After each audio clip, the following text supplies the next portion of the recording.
On the other hand, Power Apps is amazing to act on your data. That means if I need to interact with my data, create records, update records, delete records, in that case, I need to leverage Power Apps. And if I want to add any sort of automation around my data, in that case, I will leverage Power Automate. So each of these services have their own use cases and they have their own pros and cons. However, if you combine all of them together, you get the powers of all and you can create some amazing experiences. And right at the center of all of this, of course, is the data service, which is Microsoft Dataverse that we can leverage, or using our 450 plus data connectors, we can connect to any data source of our choice and create the same holistic experience. So having kept that in mind, since this is a Power BI bootcamp, what are the integration powers of Power BI, or what are the scenarios in which I can integrate Power BI and Power Apps together? And Power BI loves Power Apps. And that's why we actually have a Power Apps visual inside of Power BI. So just like you add your visualizations to create your visuals inside your Power BI reports, there is a Power App visual that has been provided to us. And you can add this Power App visual and create your app directly in the context of Power BI. You can define the fields from your data set that you would like to pass from Power BI to Power Apps. And because the data that is being supplied to Power Apps is coming directly from your Power BI data set, it is going to respect the data that's available in that data set. So if I was to slice and dice my data in Power BI by using refiners, the refined data would be provided to Power Apps. If I have row level security applied, in that case, that security would be in place and only the contextual data would be passed to Power Apps. That means Power Apps will be contextually aware of the data that you're passing from Power BI. Not just that, from your Power App, you can initiate a refresh like an on-demand refresh of your Power BI visuals. And for that, it is important that the Power BI dataset that you configure has to support direct query, because Power Apps is initiating a refresh of the visuals, and that's what reinitiates the query. So these are some of the capabilities of the integration powers of Power Apps inside of Power BI. And on very similar lines, Power BI also loves Power Automate. So we have now a Power Automate visual that we can add directly in Power BI. And the concept here is very similar to the integration of Power Apps with Power BI. Once again, you will add the visual, you will decide which fields you would like to pass from your data set. Because the data is coming from Power BI, it's all contextually aware. So if you filter your data, only that information will be passed over to Power Automate. Once Power Automate has those fields acquired, you can build your flow, once again, directly in the context of Power BI. And once your flow is configured and complete, the users in the visual will get a button. When they select that button, which is nothing but the visual, that button selection will in turn trigger the flow, contextually pass the data, and then you can perform automation scenarios around the data that is coming directly from your Power BI dataset. So these are the two visuals that are made available for us inside of Power BI. Now that we've seen this, let us try and see how we can leverage these visuals, integrate with Power BI, and create some amazing experiences. Now, first, I'll show you a live demo. I'll go step by step and I'll go through all the steps and we'll see how the integration aspect works.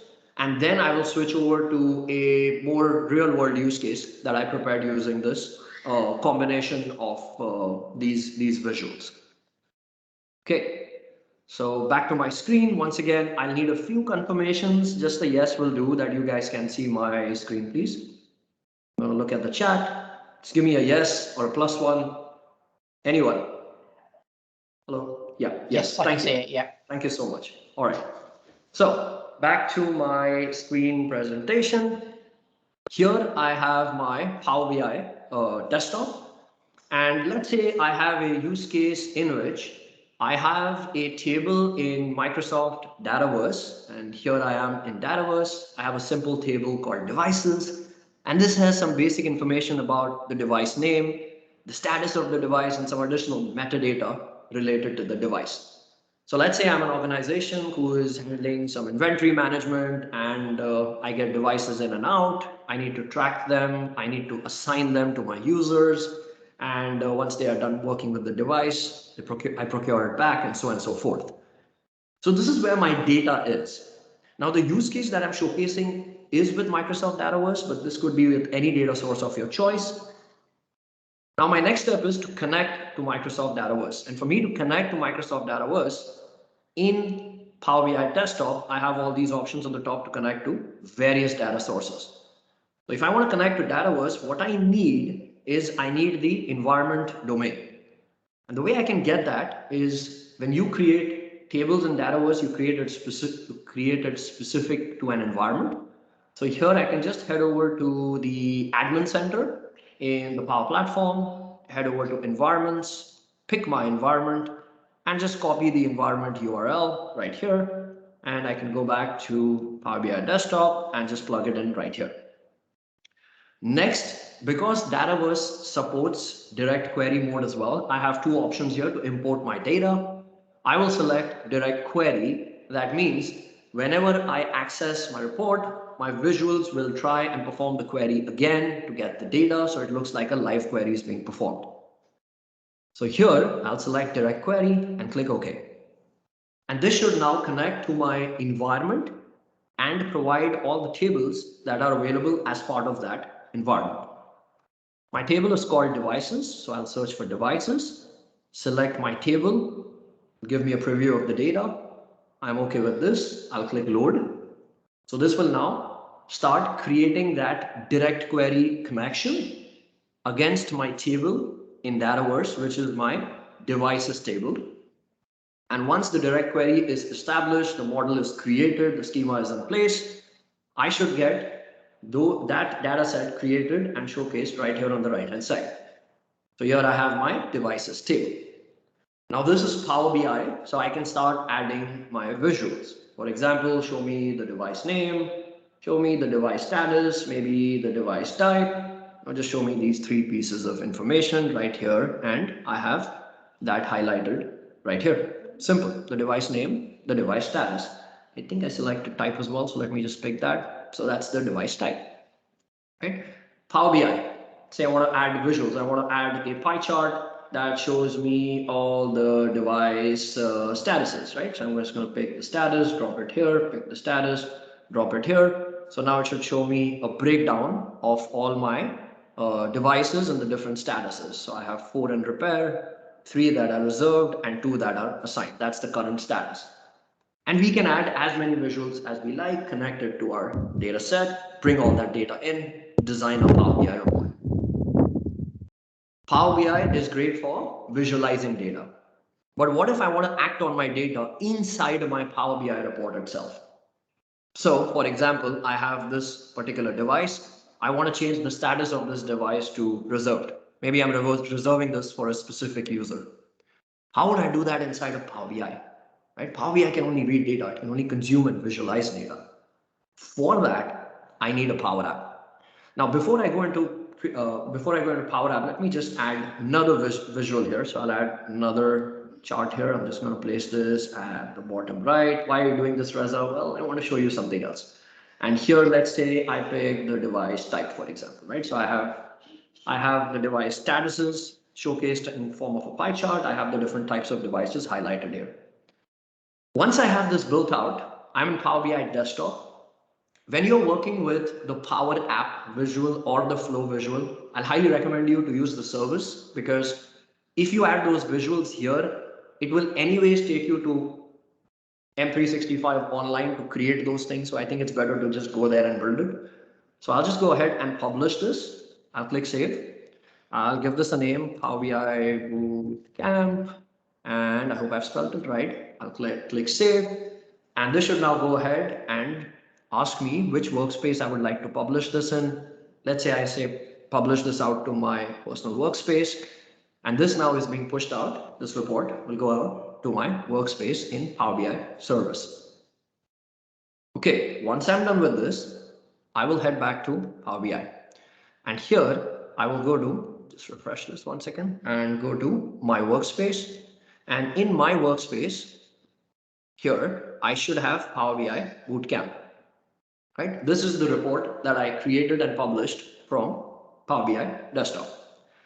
Now, once this thing loads up out here, I will get those same details right here, right? I have my data set, I have my visuals, I have all that information available for me right here. Now here comes the trick. I want to create a Power App so users can interact with the data live inside the Power BI report itself. So for that, I will click on edit this report. And here we have the Power Apps visual for Power BI. We even have the Power Automate visual. If you do not see this for some reason, you can go to the 3 ellipses, get more visuals, search for them. For example, Power. I should have Power Apps and Power Automate, and I can just add them. The Power Apps visual is generally available. The Power Automate visual is still in preview to be GA very soon. Okay, so I need to create a Power App. So I'm going to click on Power Apps right here. And this will add the Power App visual inside this report. And I can see it right here. And now the first step for me in order to build my app is to pick the fields from my data set that I would like to pass to my Power App. And for that, right here, I have my devices data set. So let's say I want to pass the device name, right? I want to pass the device ID. I want to pass the device status. I want to pass the device type. Maybe I want to pass the photo of the device, the price of it. Whatever fields you want to pass, just select them. And you can see that right here in the visualization properties. I can see all those properties right here. So device ID is being added as a sum. So don't summarize this, and that's fine with me. I'm just passing 1, 2, 3, 4, 5 pieces of information from my Power BI dataset to that Power App. Now, once I do this, I can select the environment in which I would like to build my app in. So I'm going to select the default environment. And now I have the ability to either choose an existing app, so that app gets this contextual Power BI data, or I can create a new app from scratch. In this case, let's create a new one. So I'll click create new.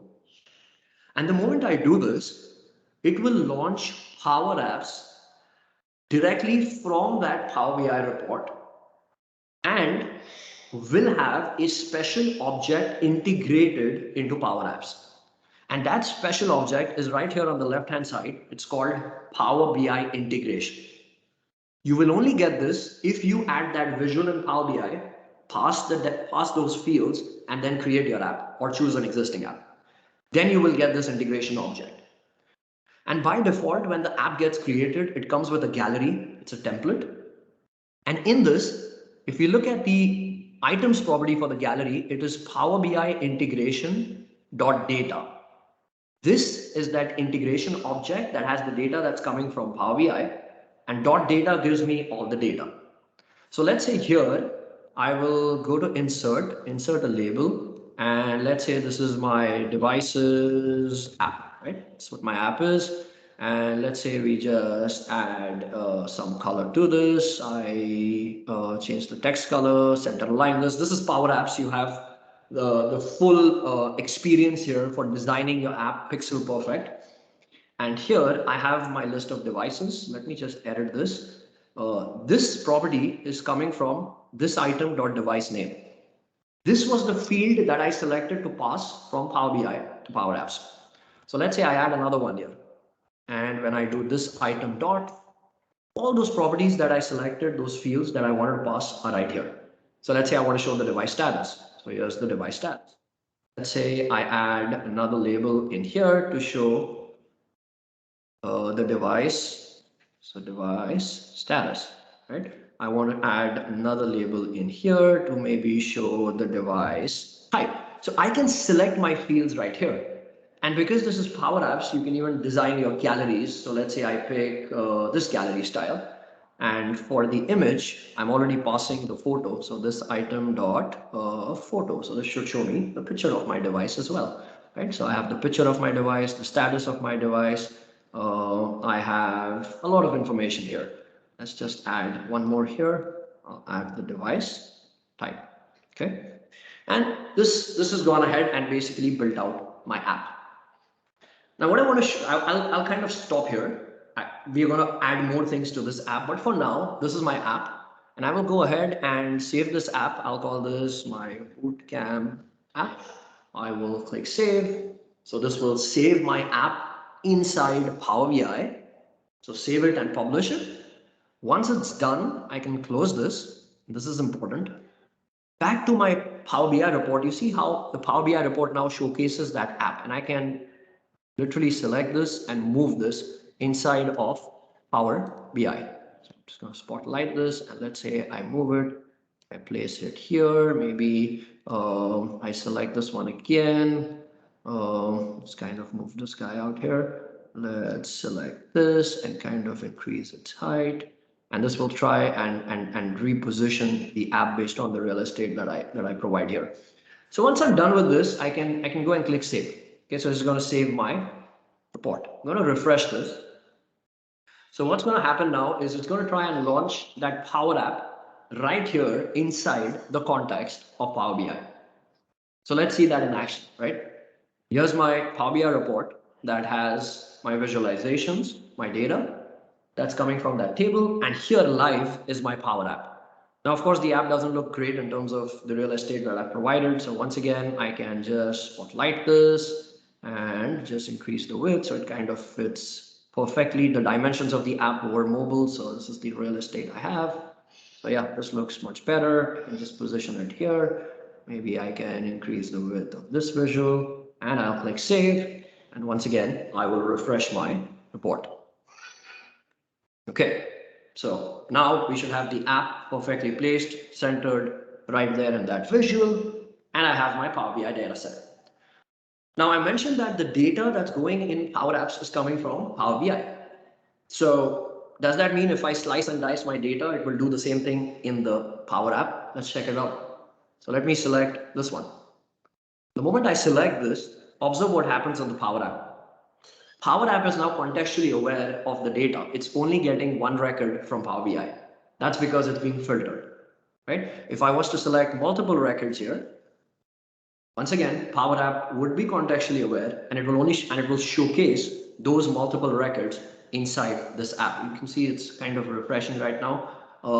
It is a little slow, but we can see that it actually picks the data contextually.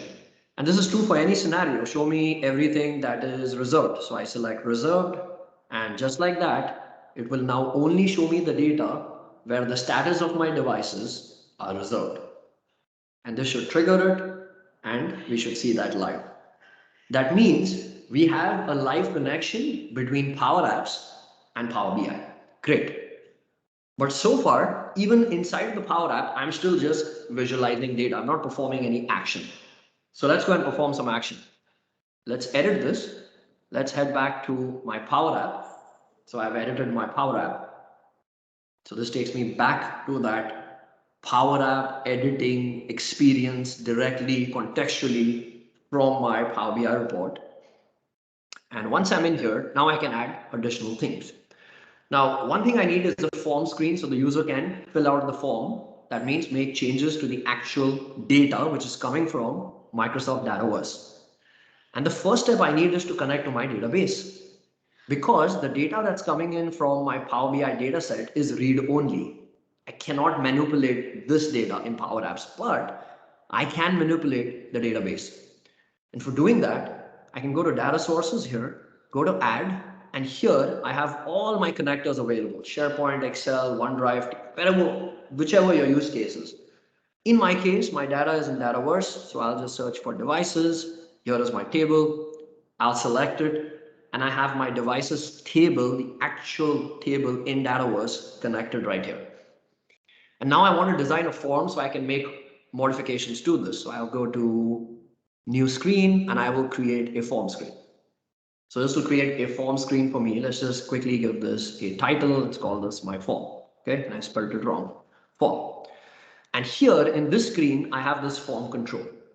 So I'm going to connect this to my data source, which is devices. So now it connects to it. And here I can select the fields that I would like to provide to the user. So let's say I add the device name, the device status, device ID, device type, manufacturer name, memory. I can select all the data points that I would like to provide to the user here live. And I'm going to click add. So now this adds those fields. Okay. So these are the fields related to my table inside Microsoft Dataverse. And this form control, right now, if I look at the item property, it is empty. So I need a reference to an item. And in my home screen here, when the user selects this, I want to create that item reference. And the way I'll create that is by setting a variable. So on select of this icon, I'll say set a variable in Power Apps, variable item. And to get the item context, I need it from my database, not from the Power BI dataset, because I'm updating my database. So for that, I'll use the lookup function to look up my data, look up from my devices table, which is connected right here in my app. So look up my devices table where the device ID is equal to this item dot the attribute that I'm passing from Power BI, which is the device ID. So I'm going to go ahead and set that variable for me and pick that record from my data source. Once it does that, I will go ahead and reset my form. Which form? The form that I added in my second screen, which is edit form 1. So reset, edit form 1, bad naming, you don't have time. And after you reset it, you set the form in edit mode. So the user should be able to edit the form, right? And then you go ahead and navigate the user to that screen, which is my, again, poor naming, screen number 2. So now let's preview the app and let's pick an item. Let's pick this one, Acer Spire MA. If I select this, it comes here, but I don't see the item. That's because for the item property of the form, it's empty. I'm going to set it to that variable. And the moment I do this, if it finds that matching information inside that database, which for some reason it did not, it should go ahead and show me that specific item right here. And we can see it in action right now, right? So it's picked up the details of that item from the database and it's provided me that information that I can change. And at the same time, I have this icon here that submits the form. So if I select this, it will submit the form. And once the form is submitted, we have an on success function in Power Apps that tells us that it was able to successfully perform the operation. Here, I will notify the user that, it's success. So I'll use a function called notify. I'll say success. And here I will give them a success notification. And then once it's done, I want to navigate the user back to my home screen, which is my screen number 1. But this is updating the data inside my database. So if I was to make a change here and submit it, it is getting changed in my database. But when the user goes back to the first screen, the changes won't be reflected. That's because it is still getting the data from the Power BI integration object.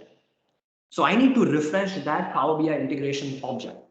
And the way I can do that is by writing a very, very simple function here, which is, and I'll write it right before navigation, which is Power BI integration dot refresh. And this initiates an on-demand refresh of the visuals in Power BI.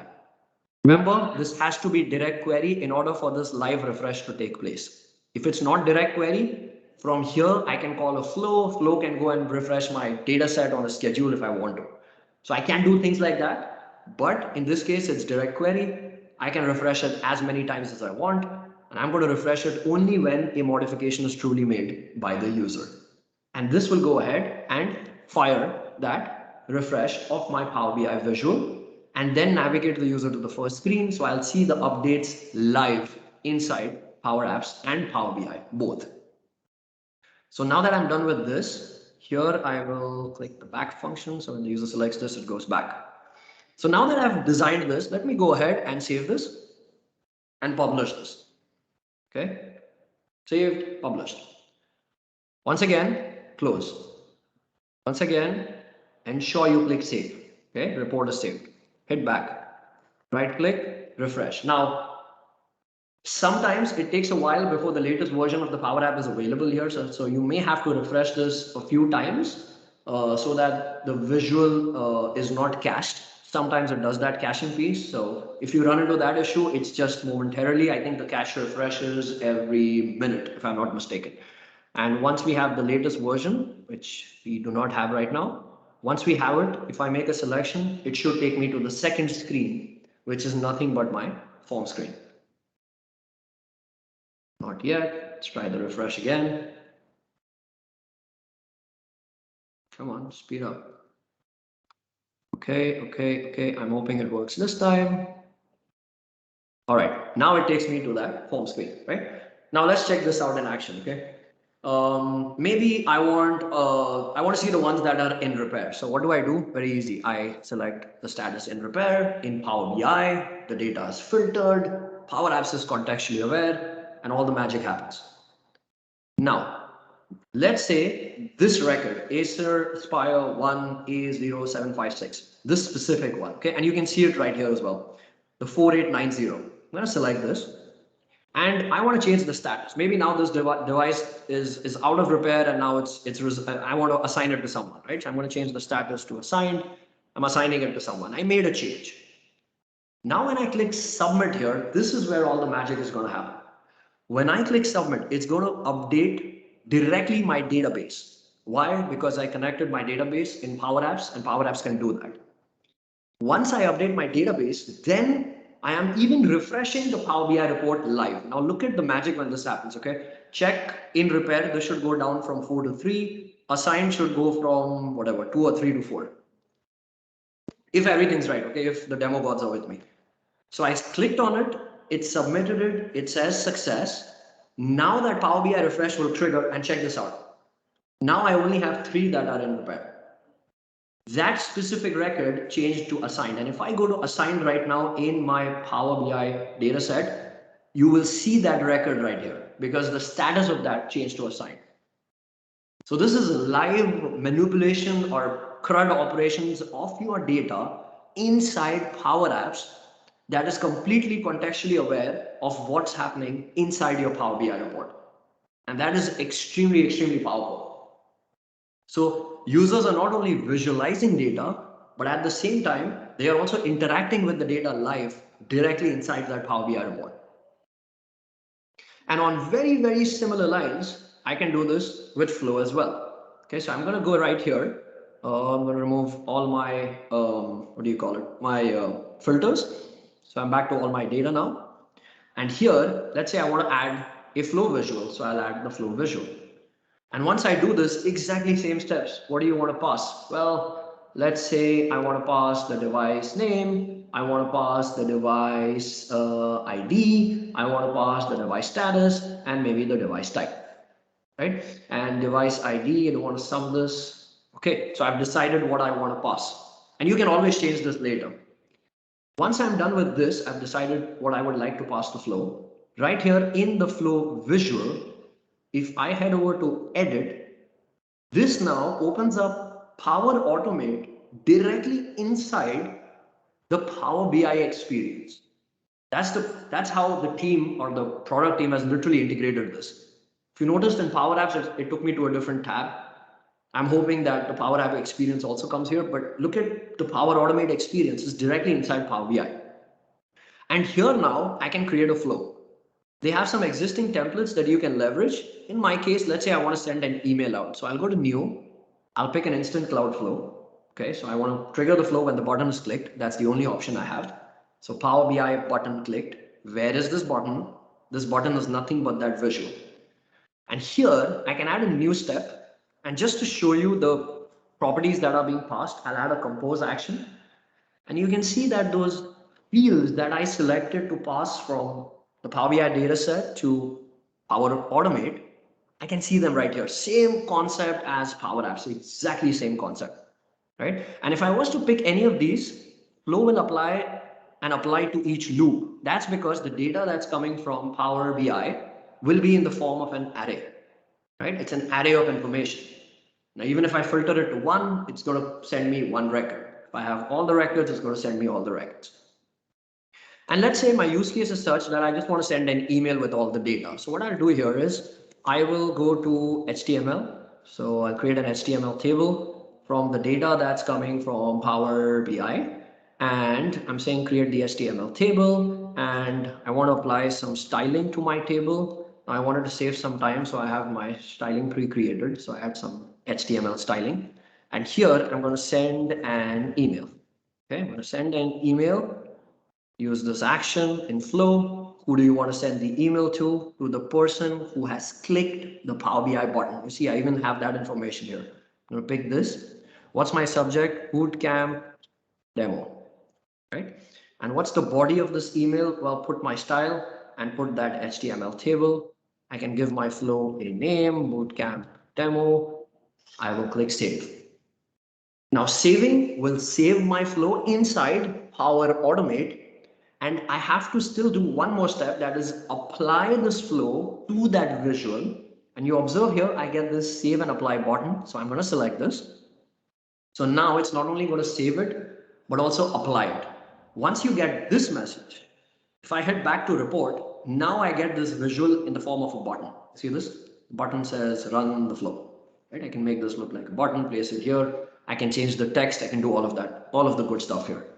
So let me go ahead and save this. And now refresh my Power BI report. Now let's check this out in action. Same scenario as before, right? I have a Power App inside Power BI. I even have a flow connected inside of Power BI. Everything is integrated together. Now let's look at the magic here. Let's say I select reserved, right? So this is going to filter the data to show me all the devices that are in reserved status, right? That's what it's done in the Power BI, in Power Apps, and even in Flow. I'm going to click on Run Flow. Now, when I click that button, it's going to trigger my flow. And if the demo gods are with me, of course, I have to say that every time. If they are with me, I should get an email that looks like this. Check this out. This is an email that came out from the data in Power BI that got contextually passed over to Flow. I filtered down to reserved, so it's only showing me the reserved devices. I can see the name, the ID, the status, and the type because those are the data points that I passed. So these are the form of amazing experiences that you can create inside of Power BI by integrating with apps and flows. Now, I have a little bit of an extended version of this. I think I called it my, I think I did it, I'm trying to see where it is. Maybe this one, may not be, let's see. A very similar report that's built on top of that same data set, that same devices data set. Go to Power BI while this loads. Let's go to my workspace. I think I called it. Come on. Yeah, probably that one. Yeah, there you go. So very similar use case, but here I've just added some additional features, right? So you know what? Show me these two devices, right? Let's say I select these two. So once again, data will filter contextually from Power BI to Power Apps, and I can see that, right? Let's say I select these two as well. Now, the status of all of these are different, right? I have some in reserved, some assigned, right? I have a combination. And that is going to be showcased inside of Power Apps. Now, here I even added bulk update functionality, wherein I can say, you know what, these three that are reserved are now assigned. So let me go and update this. Let me change this to the status assigned, right? So in bulk, right? I'm performing the same operation in bulk. Once I hit that, the same magic happens. It updates my data source in bulk, and live will update the visual in Power BI. And now all of these selections, if you notice, they all change to assign. See this? They are all assigned now. So you can even perform bulk updates to your data. Okay, so that's the power of integration in this platform. But Reza, show me more, show me a more real world use case. Okay, this was nice. This was live. Show me more. Okay, so I'll go back to my workspace and show you something that I built in, I won't lie, I built this in 3 hours. Okay. Data source, once again, Microsoft Dataverse supports direct query. Okay, number one. Number two, what's the concept? The concept is desk reservation, a very unique, a very common use case in these times in COVID, right? You want your users to go back to office, you want to create a desk reservation solution. Okay, Reza, what do you have for me here? Okay, I have that same Power BI concept. I have Power BI connected to my data source. I added a few visuals to show me who are the users who are reserving the maximum desks. My tenant only has 2 users, so you can see those 2 people there. And I can see which desks are most reserved. So I have that information. Here in the middle, I have my Power App. Same concept as before, exactly same, right? And I can contextually filter my data and Power App will be aware of it. Now in this Power App right now, I can see my upcoming reservations. I can reserve a desk. I can pick a date where I want to reserve my desk. On this day, this one is already taken either by me or someone else. I can select a reservation, click submit. This will reserve the desk for me and live initiate a refresh in Power BI so we can see the statistics changing. And if you were observing, these visuals changed on the fly, right? Great. I got a notification email, Reza, you reserved the desk for this date. I can even delete my reservation or cancel my reservation. Now, that's one. That's great, right? Next thing, maybe I want a reservation report. And I want a report of all the reservations that have taken place in the system. So very easy. I have a flow. I click this button. And what's going to happen now is, once again, if the demo gods are with me, I should get a nice email that I'm waiting for that looks like this. These are the upcoming reservation details. It's the desk number, it's reserved by, which dates are they reserved at, so I can get a full report. That could have been an Excel file, that could have been a Word document, could have been a PDF file I provide. Anything's possible in Power Automate. Okay, what's more here? What's something more here? Well, you can also integrate with Microsoft Visio. So if you've never tried it out, in Power BI, you also have a Visio visual. And what I did is in my OneDrive, so let me go to my OneDrive. Let's go to OneDrive. So in my OneDrive, I have a Visio of my office space. And in this, I added some shapes. And shapes are nothing but the desks, right? These are my shapes. And for each of these shapes in Visio, I defined a unique key. And that's the ID of my desk, right? ID is 1, this one is ID 2, and so on and so forth. So I have a picture of my office space. This is a Visio diagram. I have my shapes. And all I did was I added that visual here. But the colors of my shape has changed. Well, that's because I can, in this visual, in this Visio visual, you can actually define the colors based on data in Power BI.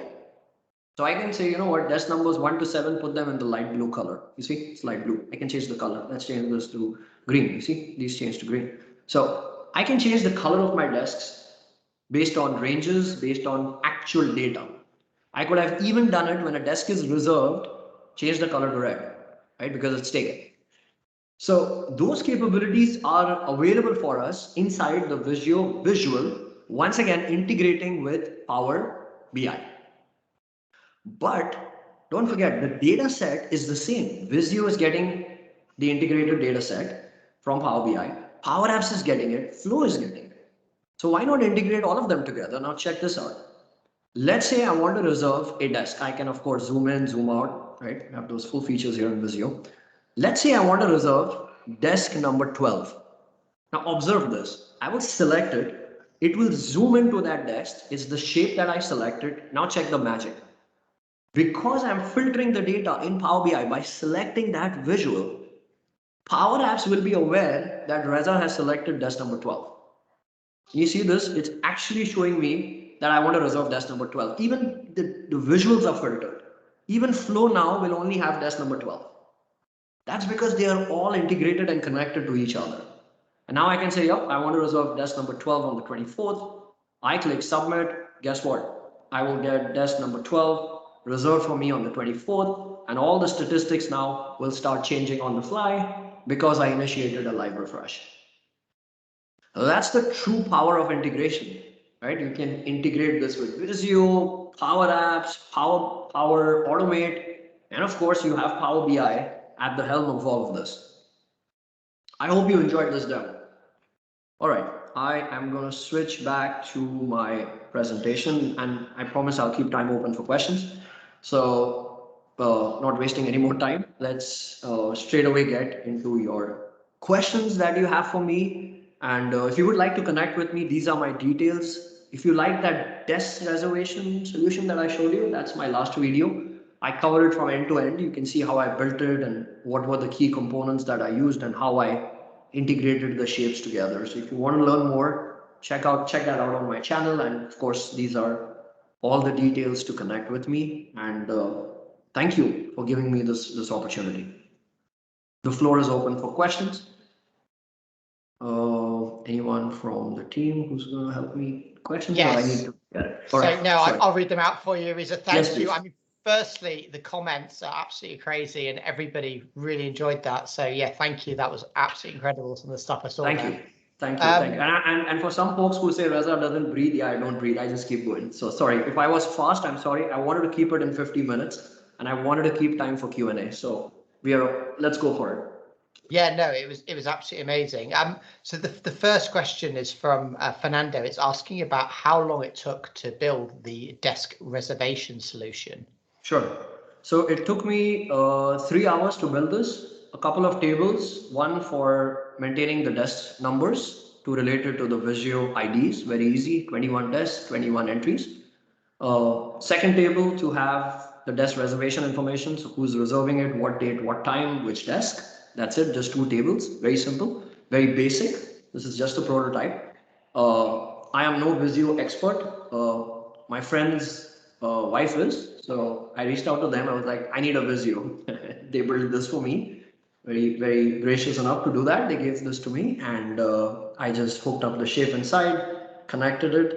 The major time that I spent was in kind of styling this Power App, honestly. Everything else was literally straightforward. Took me roughly around 3 hours. This can be made a lot more powerful. This is just a prototype, just to show you what's possible. So the answer is 3 hours. Yes, I mean, well, incredible. And as Fernando points out, there's hours for you, who is very experienced and knows what they're doing in this space. So 3 hours for you, maybe a few more. And a video for you to follow. How about that? And a video for you to follow. It sounds good. And then there's a few other questions. I think some of them are going to take a bit of time to digest before I read them out to you. But Thomas Joseph asks, is direct query compatible with the SQL Server connection? Absolutely, yes. Direct query is supported by SQL, Microsoft Dataverse. I think the main question is going to be SharePoint. The answer is no. For SharePoint folks in the room, direct query is not supported. So that live refresh feature won't be available.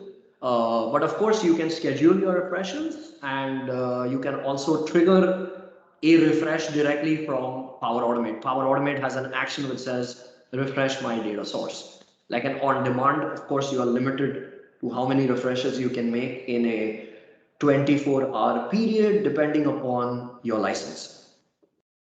Great. And Debbie asks, are there any tips for starting out learning Power Apps? Are there any tips for starting to learn how to start learning Power Apps? Yes, I have a big tip, and the tip is very simple. There's a link I will share in the chat. It is aka.ms/Power Apps Resources. Okay, aka.ms/Power Apps Resources. This has a full link of links, tons of links of how to get started. If you're a beginner, you start here. If you have some experience, you need administration. A lot of cool content, content that's kept refreshed, content that updates on a daily basis. A lot of my videos are in here, and of course my shameless plug. I have me as well, so you can follow me. But that's on a more serious note. I think that link I'll just paste it on the chat is a gold pot of resources, not just Power Apps but everything. So do check that out. Great, and other people in the chat are pointing towards your resources and your YouTube channel and stuff as well. So yeah, it's not just you plugging it. There's other people out there as well. Thank you everyone for doing that. There's another question here about how can you embed the solution into a CRM dashboard? Okay, so I would have to park that question, and we can probably take that off. I am not a CRM expert, so I am not too sure how you would plug in a CRM dashboard, to be honest with you. Sorry. No, absolutely fine. But I would like to add something on the desk reservation solution, because that question was asked. It's very important to understand that this is integration. It's not just one service. In this case, there are 1, 2, 3, 4, 5 services. How? Power BI. So you have to share your Power BI report. You have your backend system, which is Dataverse. You need to ensure that users have contribute access to the tables in order for them to perform those CRUD operations from the app. That's 2. This is Power Apps. So you have to share the app with your users, right? You have to share that. Next, Visio is a little different. Only the maker needs the license, the Visio plan license. Only the maker needs it. The consumers do not. And then Power Automate, I need to ensure that I grant them rights to run this flow.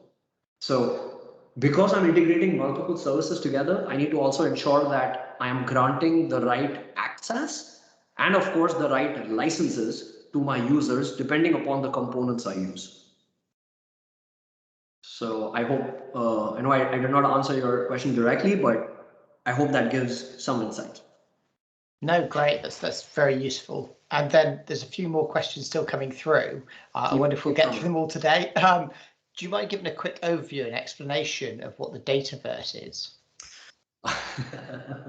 Okay, so a quick explanation of what. So that link that I shared actually has some great links on Dataverse.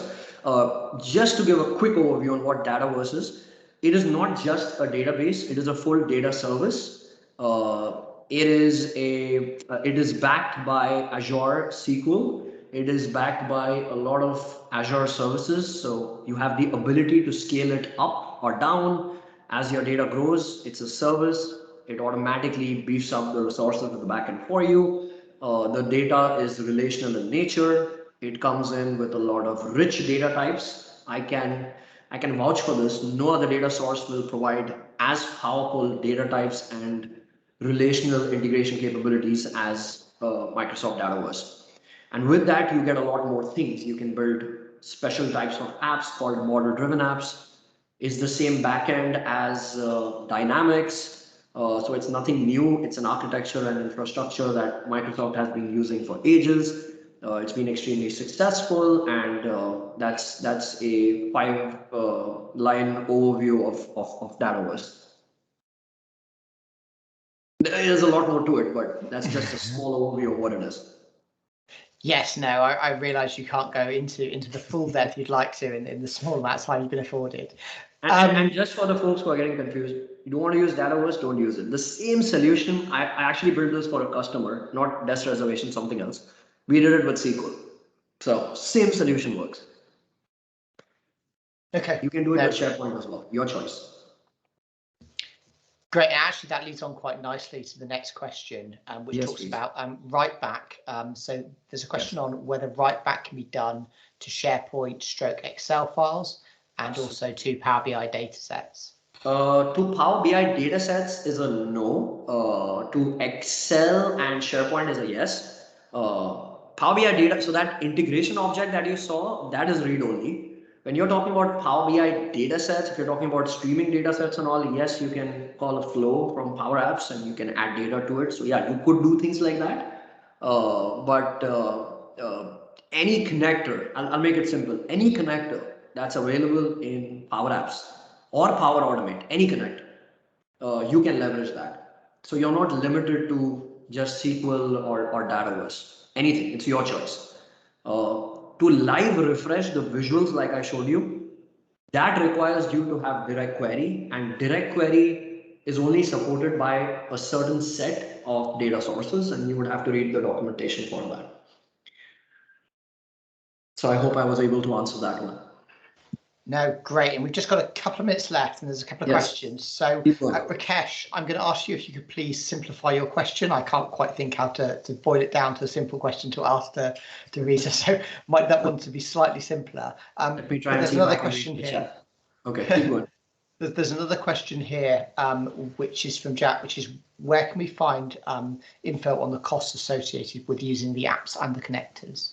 So the info around the costs associated with the apps and the connectors, as I mentioned, it depends on the components you're using. So if you want information on Power Apps, just head over to Power Apps pricing, and you can learn more about the pricing plans around what you need, what kind of license you need. The key thing is connectors. So here's the magic link. It's aka.ms/connectors.